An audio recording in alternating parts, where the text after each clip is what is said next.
Most of our Advent readings and prayers focus us towards a preparation for the Lord's coming, whether that be His coming at the end of the age, His coming in His public ministry into our lives, His coming as a baby announced by the angel Gabriel to Mary.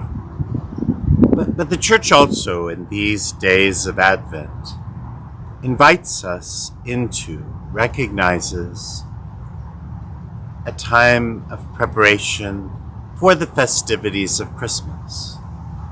And I think it would be fair to spend a little bit of our reflection in these days on that kind of preparation, a preparation to celebrate and to enjoy the festivities.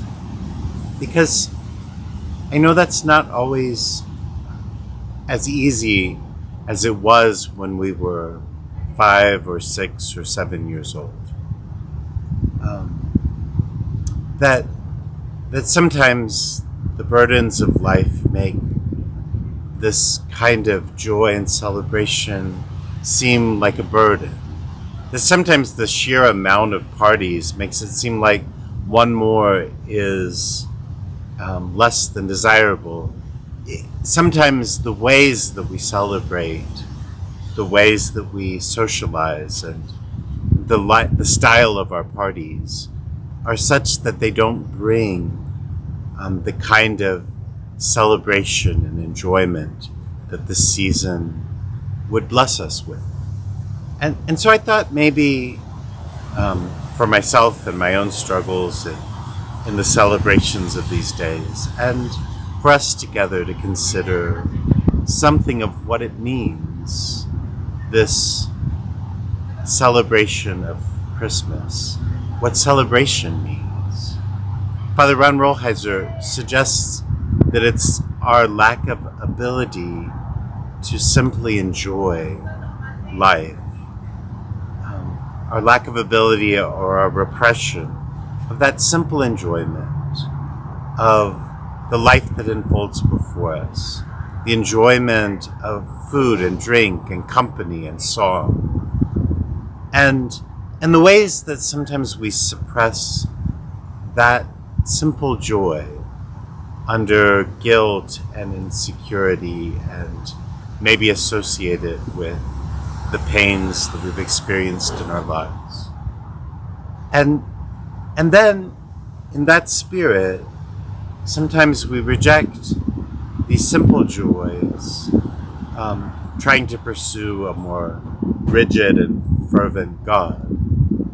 But then we steal much less helpful pleasure from God. And in neither side do we find ourselves celebrating. Oftentimes our celebrations, maybe because of this, turn into excess. An excess of drink, an excess of loud conversations, where ultimately, even though we stay to the wee hours of the morning, we don't connect or grow or enjoy our time with each other. And these excesses are a poor excuse for enjoyment. And I think it's worth considering just a little of how we celebrate these days and where we find those connections, why we celebrate to begin with, that we celebrate in life things that we want to enlarge and spend some time with and recognize as important and different today than yesterday. And that's our birthdays, our weddings, our anniversaries, and days like Christmas that change the course of human history. And for us to celebrate well, I think requires us to just enjoy, to allow ourselves that space to enjoy life as it passes by. Jesus teaches us this in his public ministry. How often did he scandalize those who were convinced that his life was much too enjoyable, much too raucous, much too loosely spent, at too many dinners, that he was able to enjoy the company of sinners and of Pharisees, of tax collectors, and the woman who washed his feet with her tears. That he had friends that he enjoyed his time with in Bethany. That we see Jesus' life open in that kind of a love, of a freedom, of a joy.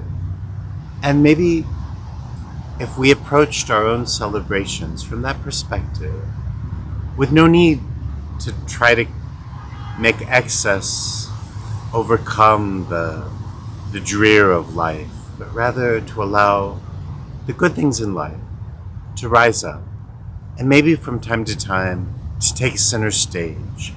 And even though our hearts are weighed down by many other things, to be able to find in these days some joy, some connection, some love that is particular to Christmas, to the celebrations that lie before us.